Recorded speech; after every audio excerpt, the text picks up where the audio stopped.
Assalamualaikum warahmatullahi wabarakatuh. Selamat sore, salam sejahtera untuk kita semuanya. Hari ini saya akan menyampaikan perkembangan penanganan COVID-19 di Indonesia. Pemerintah telah mengevaluasi pemberlakuan PPKM di luar Jawa Bali dan telah mengeluarkan instruksi Menteri Dalam Negeri atau Inmendagri nomor 61 tahun 2021. Berdasarkan Inmendagri ini, PPKM di luar Jawa Bali dilanjutkan terhitung mulai tanggal 23 November hingga 6 Desember 2021. Selain itu, terdapat berbagai penyesuaian dalam pemberlakuan PPKM di luar Jawa Bali, yaitu untuk kapasitas tempat ibadah di wilayah dengan level 2 dan 1 mengalami penyesuaian sebagai berikut. Untuk tempat ibadah yang berlokasi di zona hijau dan kuning dapat beroperasi dengan kapasitas maksimal 75%. Untuk tempat ibadah yang berlokasi di zona oranye dapat beroperasi dengan kapasitas maksimal 50% dan tempat ibadah yang berlokasi di zona merah dapat beroperasi dengan kapasitas maksimal 25%. Untuk detail update zonasi, dapat masyarakat akses pada dashboard publik resmi milik Satgas COVID-19, yaitu covid19.go.id di bagian sebaran peta risiko. Sebagai tambahan, pemerintah daerah dapat memeriksa penyesuaian berbagai sektor lainnya sesuai dengan Inmendagri nomor 61 tahun 2021. Selanjutnya, pemerintah daerah wajib segera melakukan sosialisasi kepada masyarakat. Penting untuk diingat, penyesuaian yang dilakukan pemerintah merupakan upaya untuk beradaptasi dengan kondisi pandemi COVID-19 terkini dengan terus mengedepankan prinsip kehati-hatian. Implementasi dari kebijakan ini akan terus dipantau dan juga dievaluasi. Pada hari ini, saya akan menyampaikan pembelajaran pada 4 negara di Eropa yang sedang mengalami kenaikan kasus yang cukup signifikan. Sebelumnya, saya pernah menyampaikan bahwa kasus COVID-19 di beberapa negara di dunia sedang mengalami kenaikan dengan jumlah negara naik yang lebih banyak dari periode Nataru tahun lalu. Di minggu ini, nyatanya sedikitnya terdapat 4 negara yang sedang mengalami lonjakan kasus tertingginya. 4 negara tersebut adalah Austria, Belanda, Belgia, dan Jerman. Saya menyandingkan kebijakan masing-masing negara dalam hal pembatasan aktivitas dan penggunaan masker. Pada awal tahun 2020, keempat negara tersebut mengimplementasikan wajib lockdown dan penggunaan masker. Namun, begitu kasus menurun di bulan Mei, keempat negara tersebut melonggarkan pembatasan, sehingga aktivitas kembali normal dan masker tidak menjadi kewajiban. Sebagai akibatnya, tidak lama terjadi kenaikan kasus mulai kembali di bulan September yang terus meningkat hingga mencapai puncak kasus di akhir tahun 2020. Belgia mengalami kenaikan kasus paling signifikan karena tidak menerapkan pembatasan aktivitas dan wajib masker saat awal kasus mulai naik. Lonjakan kasus ini menyebabkan keempat negara kembali memberlakukan lockdown dan wajib masker. Setelah kasus mulai menurun di tahun 2021, perlahan 4 negara ini melonggarkan pembatasan aktivitas dan kewajiban masker tidak lagi seketat awal. Kebijakan ini bertahan selama kurang lebih 8 bulan dan berdampak pada kasus yang melonjak tajam hingga lebih dari 180 kali lipat. Saat ini, Austria, Belanda, dan Jerman kembali memberlakukan lockdown dan penggunaan masker wajib. Hanya Belgia yang tetap tidak melakukan lockdown, namun menerapkan penggunaan masker ketat. Keputusan kebijakan ini juga tidak mudah untuk dilakukan karena masyarakatnya menentang lockdown hingga melakukan aksi massa. Karena setahun ini terbiasa beraktivitas normal dengan penggunaan masker yang tidak ketat. Namun, karena cakupan vaksinasi dosis lengkap di 4 negara ini sudah cukup tinggi, maka kondisi kasus yang melonjak tajam saat ini tidak menyebabkan lonjakan pasien ICU, dan lonjakan kematian pula. Berbeda dengan saat lonjakan pertama di tahun lalu, di mana belum ada vaksin. Lonjakan kasus sejalan dengan lonjakan pasien ICU dan kematian juga. Meskipun demikian, penting untuk diingat bahwa vaksin tetap tidak bisa mencegah naiknya kasus jika tidak dibarengi dengan penerapan disiplin protokol kesehatan.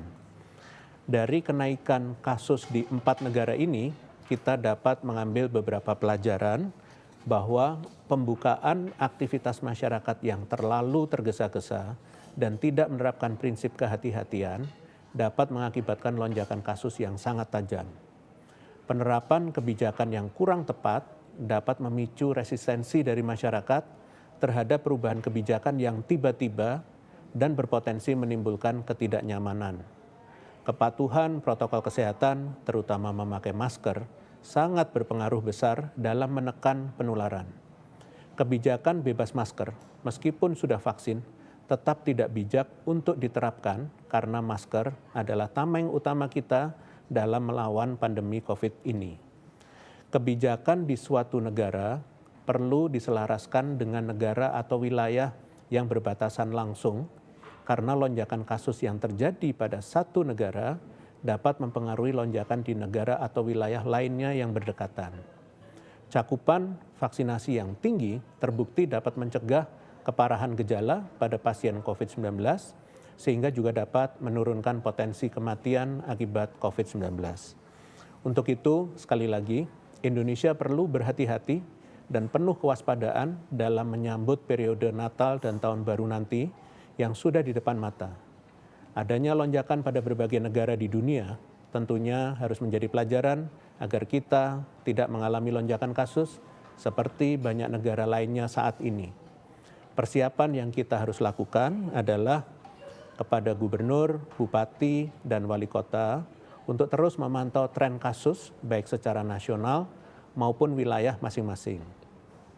Apabila menunjukkan kenaikan, perlu segera ditindaklanjuti agar tidak terus melonjak. Antar bupati dan wali kota juga dapat untuk saling berkoordinasi, mengingatkan, dan bahu-membahu apabila terdapat wilayah yang mengalami kenaikan kasus di sekitarnya. Meskipun saat ini aktivitas kembali normal, namun protokol kesehatan tetap harus dijalankan dengan disiplin. Perlu adanya satgas posko di setiap fasilitas umum untuk memantau kepatuhan protokol kesehatan bagi pengunjung, maupun satgas posko di tingkat desa atau kelurahan untuk memastikan warga masyarakat memakai masker dalam beraktivitas di luar rumah. Masyarakat juga dihimbau untuk bepergian pada lokasi dan kegiatan yang sudah memiliki satgas khusus COVID-19, semata-mata demi menjamin keamanan diri sendiri, keluarga, dan akhirnya berperan dalam mencegah peningkatan kasus pada tingkat regional maupun nasional. Berhati-hati dalam menerapkan kebijakan baru, karena meskipun Indonesia sedang mengalami penurunan kasus, namun banyak negara lain yang sedang meningkat kasusnya, sehingga tidak menutup kemungkinan terdapat importasi kasus masuk ke Indonesia. Meningkatkan cakupan vaksinasi dosis lengkap sebagai perlindungan maksimal kepada minimal 70% populasi masyarakat. Selanjutnya, saya akan mencoba mengajak masyarakat mengingat kembali perjalanan perkembangan kasus COVID-19 hingga saat ini. Selain itu, pembahasan ini diharapkan dapat menyadarkan kita akan kondisi kasus terkini secara umum dan mendorong kita bersama mulai menyusun strategi baru, yaitu bertransisi secara bertahap menuju kondisi penularan yang lebih terkendali lagi. Berdasarkan ilmu epidemiologi, berdasarkan luas penularannya, kita bisa membagi kondisi penularan penyakit termasuk COVID-19 menjadi 3, yaitu yang pertama adalah epidemi, yang berarti kondisi di mana peningkatan kasus yang cepat di wilayah tertentu. Contohnya COVID-19 yang awalnya ditemukan pada bulan Desember 2019 di kota Wuhan, Cina, dan terus menyebar sampai seluruh penjuru negeri tersebut. Yang kedua, yaitu pandemi, yaitu kondisi di mana terjadi peningkatan jumlah kasus COVID-19 secara cepat dan bersamaan di banyak negara, bahkan di seluruh dunia. Contohnya penetapan pandemi COVID-19 pada tanggal 11 Maret 2020 lalu sampai dengan saat ini. Saat ini kondisi kasus COVID-19 yang tergolong tinggi masih terjadi di beberapa negara, bahkan merupakan lonjakan berulang setelah pelandaian, contohnya di negara Amerika Serikat, Rusia, Inggris, dan Jerman. Ketiga yaitu endemi. Kondisi di mana kasus masih tetap ada di beberapa wilayah dengan jumlah kasus yang rendah, dengan laju penularan yang stagnan. Tahapan epidemi menjadi pandemi COVID-19 telah banyak memberikan pelajaran bagi kita, khususnya terkait pentingnya mencegah agar lonjakan kasus tidak lagi terjadi di kemudian hari. Laju kasus COVID-19 di Indonesia yang saat ini masih cukup terkendali, seharusnya bisa kita sikapi dengan hati-hati dan mulai menyusun rencana menuju tahapan perkembangan kasus yang lebih terkendali, yaitu status endemi. Perlu menjadi perhatian, transisi menuju endemi dapat sewaktu-waktu terhambat akibat lonjakan kasus yang kembali terjadi. Untuk itu diharapkan kerjasama berbagai elemen masyarakat untuk mensukseskan target pengendalian COVID-19 yang terkini. Untuk itu, dengan target menuju penanganan kasus COVID-19 yang terkendali menuju ke kondisi endemi, maka diperlukan upaya-upaya yang harus dilakukan, diantaranya yang pertama adalah penetapan indikator endemi secara luas atau percakupan daerah dilakukan oleh pemerintah dan berkonsultasi dengan pakar. Yang kedua, pemantauan kasus melalui surveillance kasus dan genomik COVID-19 secara konsisten. Yang ketiga, terus menekan angka kasus berat dan kematian menjadi angka kesembuhan yang tinggi melalui upaya vaksinasi, perawatan, serta pengobatan kasus yang berkualitas. Dan yang keempat, menjaga laju penularan tetap dalam kondisi rendah dan terkendali melalui upaya testing dan tracing. Penyesuaian aktivitas masyarakat yang aman dan produktif serta mobilitasnya. Kita berharap perkembangan kasus di Indonesia yang semakin baik ini tetap bertahan, bahkan pasca periode Nataru, seringkali menimbulkan lonjakan kasus. Jadikan momen Nataru tahun 2021 ini menjadi pembuktian kepada dunia bahwa Indonesia mampu dengan baik mengantisipasi lonjakan kasus walau memasuki periode libur panjang. Saya pun meminta masyarakat Indonesia juga berempati untuk negara lain karena pandemi COVID-19 baru akan selesai apabila semua negara dapat mengendalikan kasus sehingga mendukung proses pemulihan ekonomi global. Sebagai penutup, saya akan menyampaikan beberapa update penanganan COVID-19 lain, diantaranya pemerintah Indonesia kembali menerima kedatangan vaksin COVID-19 Pfizer tahap 126, 127, dan 128 pada tanggal 20, 21, dan 22 November 2021 dengan total dosis sebanyak 5,7 juta dosis. Vaksin Pfizer ini merupakan donasi dari pemerintah Amerika Serikat melalui skema COVAX Facility dan selanjutnya akan langsung didistribusikan ke dinas kesehatan di daerah-daerah. Diharapkan setiap dosis vaksin tersebut dapat segera dimanfaatkan untuk perlindungan kesehatan masyarakat. Pandemi COVID-19 di Indonesia yang saat ini cukup terkendali harus terus dijaga untuk mencegah lonjakan kasus di periode Natal dan Tahun Baru. Oleh karena itu, diperlukan kerjasama yang erat antara seluruh elemen masyarakat dan juga unsur pemerintah untuk dapat mematuhi keputusan pemerintah terkait pengendalian COVID-19. Seluruh elemen baik masyarakat maupun pemerintah memiliki peran yang sangat penting untuk memastikan dampak positif dari kebijakan pengendalian COVID-19. Seluruh elemen masyarakat harus disiplin dan bertanggung jawab sehingga pandemi ini dapat terus terkendali. Demikian konferensi pers pada hari ini. Selanjutnya adalah sesi tanya jawab media. Terima kasih. Terima kasih Prof. Pertanyaan pertama dari Titin Supriyatin Merdeka.com. Sekolah tatap muka memicu munculnya kasus positif COVID-19 seperti yang terjadi di Daerah Istimewa Yogyakarta dan Jawa Tengah. Apa yang perlu dievaluasi agar sekolah tatap muka tidak kembali menimbulkan kasus COVID-19? Terima kasih. Terima kasih pada merdeka.com. Jadi pemerintah mendorong pihak sekolah untuk mengencarkan pencatatan dan pelaporan kasus secara aktif atau disebut active surveillance seperti upaya testing secara periodik dan melakukan tracing segera jika ada yang tertular. Selain itu, diharapkan pihak sekolah selalu memastikan implementasi protokol kesehatan bagi seluruh unsur di sekolah. Protokol kesehatan harus dijalankan dimulai dari rumah, saat perjalanan, dan saat beraktivitas di sekolah. Selaraskan juga dengan peningkatan cakupan vaksinasi, khususnya bagi tenaga pendidik dan anak sekolah yang sudah memenuhi kriteria untuk divaksin. Terima kasih. Terima kasih Prof. Pertanyaan selanjutnya dari tiosuara.com. Epidemiolog UGM memperkirakan kemungkinan 80% warga RI sudah terpapar varian Delta.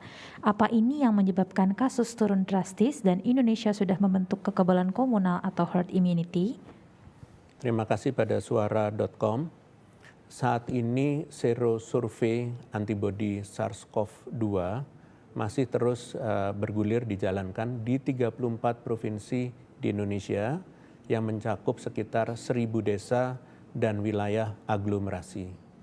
Program yang dijalankan oleh Kementerian Kesehatan, Kementerian Dalam Negeri, serta didukung peneliti-peneliti dari perguruan tinggi di Indonesia, diperkirakan akan segera dianalisis dan dapat keluar hasilnya di minggu ketiga atau keempat di akhir tahun 2021. Hasil inilah yang nantinya dapat memberikan informasi seberapa besar kekebalan komunitas yang telah terbentuk di Indonesia, baik karena infeksi alamiah dan vaksinasi, sehingga dapat menjadi dasar pengambilan kebijakan yang berbasis data dan fakta. Terima kasih. Terima kasih Prof. Pertanyaan terakhir dari fitriliputan6.com. Bagaimana tanggapan Satgas terhadap adanya penolakan PPKM level 3 di periode Nataru ini? Karena ada juga anggapan Prokes sudah ketat sehingga PPKM level 3 serentak dinilai tidak perlu. Terima kasih. Terima kasih pada liputan6.com. Pada prinsipnya PPKM level 3 menaungi berbagai macam penerapan protokol kesehatan demi menjaga agar aktivitas masyarakat dilakukan dengan hati-hati dengan penerapan 3M, screening kesehatan, pengaturan mobilitas, dan lain-lain. Periode Nataru memiliki risiko terjadinya peningkatan kasus akibat kecenderungan aktivitas sosial masyarakat yang meningkat. Maka dari itu, perlu dilakukan penyamaan level PPKM secara serentak agar kegiatan sosial masyarakat dapat berlangsung aman COVID-19. Demikian, terima kasih atas perhatiannya. Dengan demikian, konferensi pers sore ini berakhir. Terima kasih, selamat sore. Wassalamualaikum warahmatullahi wabarakatuh.